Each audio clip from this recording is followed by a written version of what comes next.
Julia? Julia, what is it? It's the band! The Speckled Band! Julia! Oh,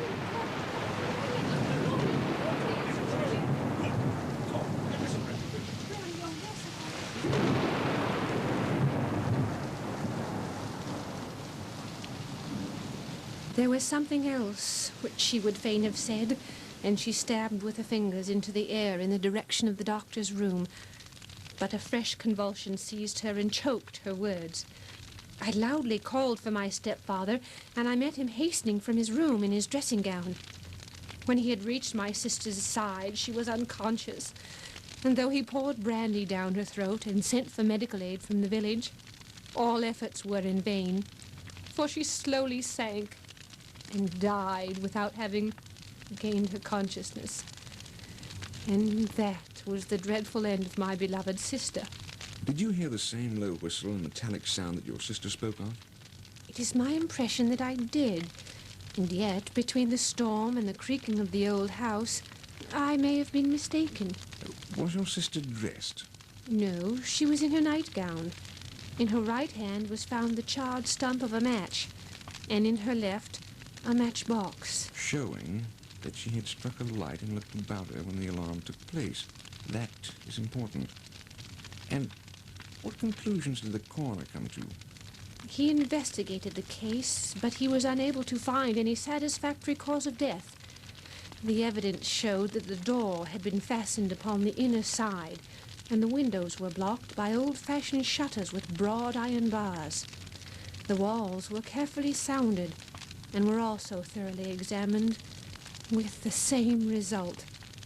It is certain, therefore, that my sister was quite alone when she met her end. Besides, there were no marks of any violence upon her. But how about poison? The doctors examined her for it, but without success. What do you think that this unfortunate lady died of, then? I believe she died of fright, Mr. Holmes. Were there any gypsies in the plantation at the time? Yes, there are nearly always some there. Ah. And what did you gather from this allusion to a band, a speckled band? Sometimes I have thought that it was merely the wild talk of delirium. Sometimes that it may have referred to some band of people. Perhaps to these very gypsies in the plantation. I do not know whether the spotted handkerchiefs which so many of them wear over their heads might have suggested it. These are very deep waters. Please continue. A month ago, a dear friend whom I've known for many years has done me the honor to ask for my hand in marriage. His name is Armitage. Percy Armitage. My stepfather has offered no opposition to the match, and we are to be married in the course of the spring. Congratulations. Yes, thank you. 2 days ago, some repairs were started in the west wing of the building. My bedroom wall has been pierced, so that I have had to move into the chamber in which my sister died, and to sleep in the very bed in which she slept. Imagine my thrill of terror when last night, as I lay awake, thinking over her terrible fate, I suddenly heard in the silence of the night the low whistle which had been the herald of her own death. I sprang up and lit the lamp, but nothing was to be seen in my room. And what did you do? I was too shaken to go to bed again, so I dressed, and as soon as it was daylight, I slipped out. I've come here this morning with the one object of seeing you and asking your advice. You have done wisely. But have you told me all? Yes, all. Miss Stoner, you have not. You are screening your stepfather. What do you mean? May I see your forearm? You have been cruelly used. He is a hard man, and perhaps he hardly knows his own strength. This is a very deep business. There are 1,000 details which I should know before I decide upon a course of action. Yet, we have not a moment to lose. If we were to come to Stoke Moran today, would it be possible for us to see over these rooms without the knowledge of your stepfather? Well, as it happens, he spoke of coming into town today. It is possible that he will be away all day, and that there would be nothing to disturb you. Excellent. You are not averse to this trip, Watson? Well, by no means. Then we shall both come. What are you going to do, Miss Stoner? I have one or two things which I wish to do in town, but I shall return by the 12 o'clock train, so as to be there in time for your coming. Then you may expect us early in the afternoon. I have myself some small business matters to attend to. Will you wait in breakfast with us? No, I must go. Oh, but Mr. Holmes, I feel better just having talked with you. I look forward to seeing you, seeing both of you, this afternoon. Goodbye. Goodbye. Goodbye. What do you make of it, Watson? Seems to be a dark and sinister business. Dark enough and sinister enough. Yet, if the lady is correct in saying that the flooring and walls are sound, and that the door, window, and chimney are impossible, then her sister must have undoubtedly been alone when she met her mysterious death. What becomes, then, of these nocturnal whistles, and what of the very peculiar words of the dying woman? I cannot think. When you combine the ideas of whistles at night, the presence of a band of gypsies who are on intimate terms with this old doctor, the fact that we have every reason to believe that the doctor has an interest in preventing his stepdaughter's marriage, the dying allusion to the band, and finally the fact that Helen Stoner heard a metallic clang, which might have been caused by one of those metal bars that secured the shutters falling back into its place, I think that there is good ground to think that the mystery may be cleared along these lines. But then what did the gypsies do? I cannot imagine. I see many objections to any such theory. And so do I. It is precisely for that reason that we are going to Stoke Moran this day. I want to see whether the objections are fatal, or if they may be explained away. But what in the name of the devil? Which of you is Mr. Holmes? My name, sir. But you have the advantage of me. I am Dr. Grimsby Roylott of Stoke Moran. Indeed, Doctor. Please take a seat. I will do nothing of the kind. My stepdaughter has been here. What has she been saying to you? It is a little cold this time of year, don't you think? What has she been saying to you? But I have heard that crocuses promise well. Ha! You put me off, do you? I know you, you scoundrel. I've heard of you before. You're Holmes the meddler. Holmes the busybody.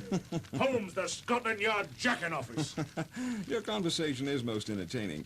When you go out, please close the door, for there is a decided draught. I will go out when I've had my say. Don't you dare meddle in my affairs. I know that Miss Stoner has been here. I traced her. I am a dangerous man to fall foul of. See that you keep yourself out of my grip. He seems a very amiable person. I'm not quite so bulky, but if he had remained, I might have shown him that my grip was not much more feeble than his own. Watson, this is too serious a matter for dawdling. So if you're ready, we'll leave on the next train for Surrey. Oh, by all means, Holmes. Shall I pack? No, but I would be obliged to you if you would slip your revolver in your pocket. Oh, certainly, Holmes. Perhaps you should arm yourself. I think not. But perhaps we can stop by the livery stable on our way to the station. I should like to buy a riding crop. Of course, sir. A riding crop?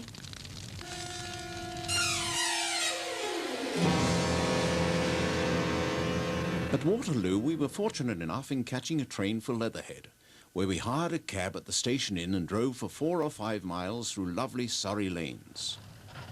To me, there was a strange contrast between the sweet promise of spring and the sinister quest upon which we were engaged. Holmes sat in the front of the cab, his arms folded, his hat pulled down over his eyes, and buried in the deepest thought. Suddenly, however, he started and pointed over the meadow. Look there, driver, is that Stoke Moran? Yes, sir, that be the house of Dr. Grimsby Roylott. Yes, sir, that be it. There's some building going on over there. There's where we're going. There's the village. But if you want to get to the house, Governor, you'll find it shorter by the footpath. Over the fields.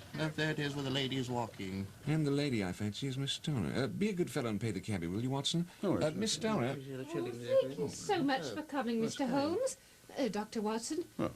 Dr. Roylott has gone to town. We have had the pleasure of making the doctor's acquaintance. Good heavens, he followed me. So it appears. He is so cunning that I never know when I'm safe from him. What shall he say when he returns? He may find there is someone more cunning than himself. If he is violent, we shall take you away. Now, we must make the best use of our time, so kindly take us at once to the rooms which we are to examine. Certainly, Mr. Holmes. Follow me. I'll take you there at once.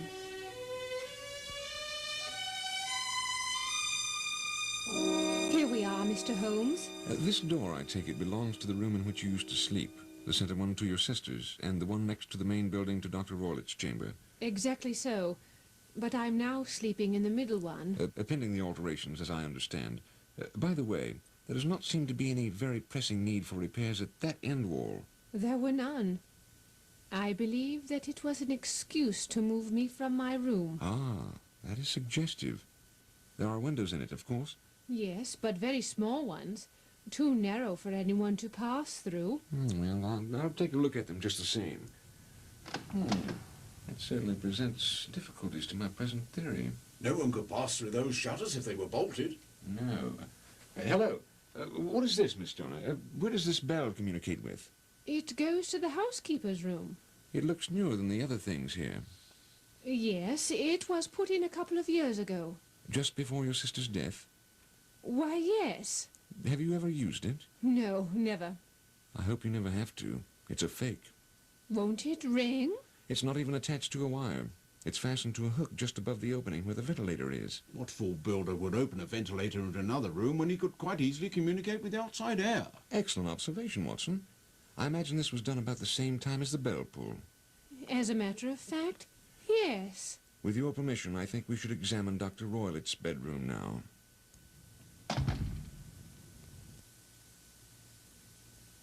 This is my stepfather's room. What's in that safe? My stepfather's business papers. Oh, you've seen inside then. Only once, some years ago. I remember that it was full of papers. There isn't a cat in it, for example? No, what a strange idea. Well, look at this. There's a saucer of milk on top of it. No, we don't keep a cat. But there is a cheetah. Well, a cheetah is a big cat. Yes, but a saucer of milk won't go very far with a cheetah. What do you make of this, Watson? Oh, it's a common enough dog leash. But I don't know why it should be tied like that. That is not quite so common, is it? Ah, me. It's a wicked world, and when a clever man turns his brains to crime, it is the worst of all. I think that I've seen enough now, Miss Stoner. It is essential, Miss Stoner, that you should absolutely follow my advice in every respect. Certainly, Mr. Holmes. The matter is too serious for any hesitation. Your life may depend upon your compliance. I assure you that I'm in your hands. In the first place, both my friend and I must spend the night in your room. What? Holmes! Let me explain. I believe that is the village inn over there. Oh, yes, that is the Crown. Very good. Your windows would be visible from there. Certainly. You must confine yourself to your room on pretense of a headache when your stepfather comes back.